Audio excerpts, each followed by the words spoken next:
ముస్తాబాద్ మండల పరిధిలో వరి ధాన్యం కొనుగోలు కేంద్రాలు ప్రారంభమయ్యాయి.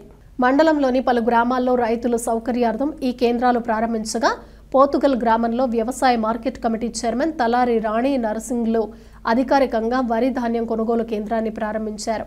ఈ కార్యక్రమానికి ముఖ్య అతిథిగా హాజరైన మండల కాంగ్రెస్ పార్టీ అధ్యక్షుడు ఏళ్ల బాలరెడ్డి మాట్లాడుతూ రైతులు పండించిన పత్తి గింజను ప్రభుత్వం మద్దతు ధరతోనే కొనుగోలు చేస్తుంది. ధాన్యం కోతలు పూర్తి స్థాయిలో ప్రారంభమయ్యే ముందు నుంచి కొనుగోలు కేంద్రాలను ఏర్పాటు చేయడం రాష్ట్ర ప్రభుత్వ రైతు ప్రేమకు నిదర్శనమన్నారు. ఈ కార్యక్రమంలో జిల్లా నాయకులు, మండల నాయకులు, రైతులు, మార్కెట్ కమిటీ డైరెక్టర్లు, ప్రజా ప్రతినిధులు పాల్గొన్నారు.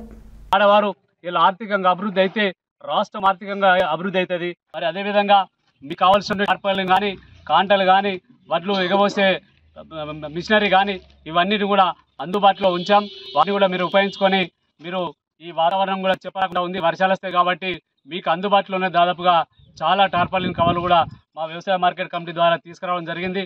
వాటిని ఉపయోగించుకొని రైతులందరూ కూడా దళారులకు అమ్మకుండా ఇలా ఏ గ్రేడు ఇలా రాష్ట్ర ప్రభుత్వం 2389 రూపాయలు ఏ గ్రేడ్ కొంటూ అదేవిధంగా బి గ్రేడ్ వారిని కూడా 2369 కొంటుంది. కాబట్టి మీరు దళారులకు వడ్లు కొనుగోలు చేసి మోసపోకండి. ఇవాళ వీళ్ళకు మహిళా సంఘాలకు కానీ ఈ సెంటర్లకు జోకినట్లయితే మీ డబ్బులు మీ ఖాతాలోకి వస్తాయి, అందుబాటులో డబ్బులు ఇస్తాయని చెప్పి తెలియజేస్తూ మరి మహిళా సంఘాలు కూడా మీరందరూ రైతులకు తోడ్పాటుగా ఉండు, రైతులు కూడా మహిళా సంఘాలకు తోడ్పాటుగా ఉండి ఒకరికొకరు సహకరించుకొని వడ్లు కొనుగోలు కేంద్రాలను జాగ్రత్తగా చేయాలని చెప్పి మీ అందరూ కూడా పేరు ధన్యవాదాలు చేస్తున్నాను.